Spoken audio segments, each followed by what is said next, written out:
ನೋಡಿ ಇವಾಗ.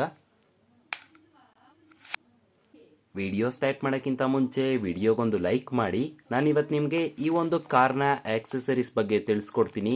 ಅಲ್ಲಿಂದ ಜೋರಾಗಿ ಎಸ್ತೆ ಫುಲ್ಲು ಅರ್ಧೋಯ್ತು. ಓಪನ್ ಮಾಡಿದ ತಕ್ಷಣ ನಿಮಗೆ ಈ ರೀತಿಯಾದಂಥ ಒಂದು ಬಾಕ್ಸ್ ಸಿಗುತ್ತೆ. ಬಾಕ್ಸ್ನ ಕ್ವಾಲಿಟಿ ತುಂಬ ಚೆನ್ನಾಗಿದೆ, ನೋಡ್ತಾ ಇರ್ಬೋದು. ಸೊ ಇಲ್ಲೆಲ್ಲ ನಿಮಗೆ ಯಾವ ರೀತಿ ಯೂಸ್ ಮಾಡೋದು ಅಂತ ಬರ್ದವ್ರೆ. ಈ ಕಡೆ ಇನ್ನೊಂದು ಫೋಟೋ, ಜೊತೆಗೆ ಇಲ್ಲೆಲ್ಲ ಸ್ಪೆಸಿಫಿಕೇಶನು, ಅದನ್ನ ಯಾವ ರೀತಿ ಯೂಸ್ ಮಾಡೋದು, ಆಮೇಲೆ ಎಲ್ಲಿಂದ ಮ್ಯಾನುಫ್ಯಾಕ್ಚರ್ ಮಾಡಿರೋದು ಎಲ್ಲ ಬರ್ದವ್ರೆ. ಸೊ ಡೈರೆಕ್ಟಾಗಿ ಇದನ್ನು ಓಪನ್ ಮಾಡಿದ್ರೆ ತಕ್ಷಣ ನಿಮಗೆ ಒಂದು ಇದು ಬಿಲ್ ಸಿಗುತ್ತೆ, ಪರ್ಚೇಸ್ ಮಾಡಿದಂಥ ಬಿಲ್ಲು. ಅದಾದಮೇಲೆ ನಿಮಗೆ ಡೈರೆಕ್ಟಾಗಿ ಸೊ ಈ ಒಂದು ಸ್ಟಿಕ್ಕರ್ ಸಿಗುತ್ತೆ. ಈ ಒಂದು ಸ್ಟಿಕ್ಕರ್ ಮುಖಾಂತರ ನೀವು ವಾಟ್ಸಪ್ ಅಥವಾ ಬಾರ್ಕೋಡ್ನ ಸ್ಕ್ಯಾನ್ ಮಾಡಿ ನೀವು ಅವರ ಒಂದು ವೆಬ್ಸೈಟ್ಗೆ ಹೋಗಿ ಎಲ್ಲ ಒಂದು ಡೀಟೇಲ್ಸ್ನ ಚೆಕ್ ಮಾಡ್ಬೋದು. ಕಸ್ಟಮರ್ ಕೇರ್ ಸರ್ವಿಸು ಕೂಡ ಇಲ್ಲಿದೆ. ಸೊ ಬ್ಯಾಕ್ಗ್ರೌಂಡಲ್ಲಿ ಲೋಗೋ ಇದೆ, ಇದು MI ಲೋಗೋ ಇದ್ದಂಗೆ ಇದೆಯಲ್ಲ. ಸೊ ಯಾವುದೋ ಒಂದು ಬಿಡಿ. ಬಾಕ್ಸ್ನ ಓಪನ್ ಮಾಡಿದ್ರೆ ನಿಮಗೆ ಈ ಒಂದು ಮೊಬೈಲ್ ಹೋಲ್ಡರ್ ಸಿಗುತ್ತೆ. ಸೊ ಈ ರೀತಿ ನಿಮ್ಮ ಒಂದು ಮೊಬೈಲ್ ಹೋಲ್ಡರ್ ಕಾಣುತ್ತೆ. ಇಲ್ಲೆಲ್ಲ ಒಂಥರ ರಬ್ಬರಿ ಫಿನಿಶ್ ಕೊಟ್ಟವ್ರೆ. ಸೊ ಇಲ್ಲಿ ಬ್ರ್ಯಾಂಡಿಂಗ್ನ ನೇಮ್ ಹಾಕವ್ರೆ.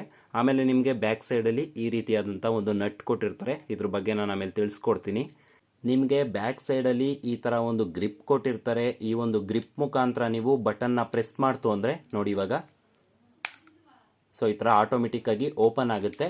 ಅದಾದಮೇಲೆ ನೀವು ಫೋನ್ನ ತಗೊಂಡು ಈ ರೀತಿ ಇಲ್ಲಿ ಇಟ್ಬಿಟ್ಟು ಎರಡೂ ಸೈಡು ಪ್ರೆಸ್ ಮಾಡ್ತು ಅಂದರೆ ಅದು ಆಟೋಮೆಟಿಕ್ ಲಾಕ್ ಆಗುತ್ತೆ. ಅದಾದಮೇಲೆ ನಿಮ್ಮ ಒಂದು ಫೋನು ಬೀಳಲ್ಲ, ನೋಡ್ತಾ ಇರ್ಬೋದು.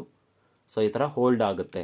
ಆಮೇಲೆ ನೀವು ರಿಲೀಸ್ ಮಾಡಬೇಕು ಅಂದರೆ ಅಗೈನ್ ಆ ಒಂದು ಬಟನ್ನ ಪ್ರೆಸ್ ಮಾಡ್ತು ಅಂದರೆ ಫೋನ್ ನಿಮಗೆ ಆಚೆ ಬರುತ್ತೆ. ಸೊ ಈ ಥರ ನಿಮ್ಮ ಒಂದು ಫೋನ್ನ ಫಿಕ್ಸ್ ಮಾಡಿಕೊಂಡು ಇಲ್ಲಿ ಒಂದು ನಟ್ ಇರುತ್ತಲ್ವಾ, ಈ ನಟ್ನ ಲೂಸ್ ಮಾಡಬೇಕಾಗುತ್ತೆ. ಲೂಸ್ ಮಾಡಿಬಿಟ್ಟು ನಿಮಗೆ ಬಾಕ್ಸ್ ಒಳಗಡೆ ಇನ್ನೊಂದು ಆಕ್ಸೆಸರೀಸ್ ಕೊಟ್ಟಿರ್ತಾರೆ. ಈ ರೀತಿಯಾದಂಥ ಆಕ್ಸೆಸರೀಸ್ ಇರುತ್ತೆ ನಿಮಗೆ. ಸೊ ಈ ಬಾಕ್ಸ್ನ ಸೈಡಲ್ಲಿ ಇಡೋಣ. ಅದಾದಮೇಲೆ ನೀವೇನು ಮಾಡಬೇಕು, ಇಲ್ಲಿ ಒಂದು ರಿಂಗ್ ಇರುತ್ತಲ್ವಾ, ಅಲ್ಲಿ ನೀವು ಇದನ್ನು ಪ್ರೆಸ್ ಮಾಡಬೇಕು. ಪ್ರೆಸ್ ಮಾಡಿದ್ರೆ ಈ ಥರ ಲಾಕ್ ಆಗುತ್ತೆ. ಸೊ ಈ ಥರ ನೀವು ಯಾವ ಆ್ಯಂಗಲ್ಗೆ ಬೇಕಾದರೂ ಆ ಆ್ಯಂಗಲ್ಗೆ ಫಿಕ್ಸ್ ಮಾಡ್ಕೊಬೋದು. ಅದಕ್ಕಿಂತ ಮುಂಚೆ ಇನ್ನೊಂದು ಪಾಯಿಂಟ್ ಹೇಳಬೇಕು. ನೋಡಿ ಇಲ್ಲಿ ಕ್ಲಿಪ್ ಥರ ಇರುತ್ತೆ, ಬಟ್ಟೆ ಒಣಗಾಕೋ ಕ್ಲಿಪ್ ಥರ ಇಲ್ಲಿ ಕಾಣುತ್ತೆ. ಇದನ್ನು ನಿಮ್ಮದು AC ಇರುತ್ತಲ್ವಾ, ಬೇಕಾದ್ರೆ ಸ್ಕ್ರೀನ್ ಮೇಲೆ ಹಾಕ್ತೀನಿ ನೋಡಿ. ಆ ಥರ ACಗೆ ನೀವು ಯಾವುದಾದ್ರೂ ಒಂದು ಲೈನ್ಗೆ ಇದನ್ನು ಹಿಂಗೆ ಫಿಕ್ಸ್ ಮಾಡಿ, ನಿಮ್ಗೆ ಇಲ್ಲಿದೆ ನೋಡಿ, ಫಸ್ಟು ಸ್ಟೇಜು ಅಥವಾ ಸೆಕೆಂಡ್ ಸ್ಟೇಜು ನಿಮ್ಮ ಕಾರ್ ಮೇಲೆ ಡಿಪೆಂಡ್ ಆಗುತ್ತದು. ಯಾವುದಕ್ಕಾದ್ರೂ ಒಂದಕ್ಕೆ ನೀವು ಇದನ್ನು ಫಿಕ್ಸ್ ಮಾಡಬೇಕಾಗುತ್ತೆ. ಇಲ್ಲಿ ಬಟ್ಟೆ ಒಣಗಾಕೋ ಕ್ಲಿಪ್ ಹೆಂಗೆ ಹಾಕ್ತೀರಾ ಆ ಥರ ಹಾಕ್ಬಿಟ್ಟು ಎರಡೂ ಸೈಡು ಇರುತ್ತೆ ನಿಮಗೆ. ಯಾವ ಸೈಡ್ ಆಗುತ್ತಾ ನಿಮ್ಗೆ ಆ ಸೈಡ್ಗೆ ಹಿಂಗೆ ಲಾಕ್ ಮಾಡ್ಕೊತು ಅಂದರೆ ಇದು ಗಟ್ಟಿಯಾಗಿ ಕುತ್ಕೊಳ್ಳುತ್ತೆ ಆ ACಗೆ. ಅದಾದಮೇಲೆ ನೀವೇನು ಮಾಡಬೇಕು ಅಂದರೆ ಈ ಒಂದು ನಟ್ನ ಇಲ್ಲಿ ಬ್ಯಾಕ್ ಸೈಡ್ ಹಾಕಬೇಕು. ಅದಾದಮೇಲೆ ಈ ಒಂದು ಫೋನ್ ಹೋಲ್ಡರ್ನ ಇಲ್ಲಿಟ್ಟು ಈ ಥರ ಪ್ರೆಸ್ ಮಾಡಬೇಕು. ಸೊ ಈ ಥರ ಪ್ರೆಸ್ ಮಾಡಿ ಆಮೇಲೆ ನೀವು ಇದನ್ನು ಈ ನಟ್ ಏನಿರುತ್ತೆ ನಿಮಗೆ, ಈ ಒಂದು ನಟ್ನ ನೀವು ಟೈಟ್ ಮಾಡಬೇಕಾಗುತ್ತೆ ಇದಕ್ಕೆ. ಇವಾಗ ನಟ್ನ ಫುಲ್ ಟೈಟ್ ಮಾಡಿದ್ದೀನಿ. ಇವಾಗ ಯಾವುದೇ ಕಾರಣಕ್ಕೂ ಇದು ಅಲ್ಲಾಡಲ್ಲ. ಸೊ ಈ ರೀತಿ ನಿಮ್ಮ ಒಂದು AC ಏನಿರುತ್ತೆ ಅಲ್ಲಿ ಈ ಒಂದು ಪಾಯಿಂಟ್ನ ಹಿಂಗೆ ಫಿಕ್ಸ್ ಮಾಡಿ ನಿಮ್ಮ ಒಂದು ಕಾರ್ ಹೋಗಬೇಕಾದ್ರೆ ನೀವು ನ್ಯಾವಿಗೇಷನ್ ಹಾಕೋದು ಅಥವಾ ಫೋನ್ ಕಾಲ್ ಬಂತು ಅಂದರೆ ಇಲ್ಲೇ ರಿಸೀವ್ ಮಾಡೋದು ಎಲ್ಲವನ್ನು ಕೂಡ ಮಾಡ್ಬೋದು.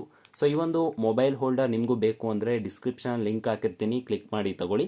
ಸೊ ಈ ಒಂದು ವಿಡಿಯೋ ಇಷ್ಟ ಆಗಿತ್ತು ಅಂದರೆ ಸಣ್ಣ ಒಂದು ಲೈಕ್, ದೊಡ್ಡದೊಂದು ಕಮೆಂಟ್ ಮಾಡಿ. ನಮ್ಮೆಲ್ಲ ಸೋಷಿಯಲ್ URLಸು ಡಿಸ್ಕ್ರಿಪ್ಷನ್ಲಿದೆ, ಫಾಲೋವನ್ನು ಮಾಡ್ಬೋದು. ಸೈಟ್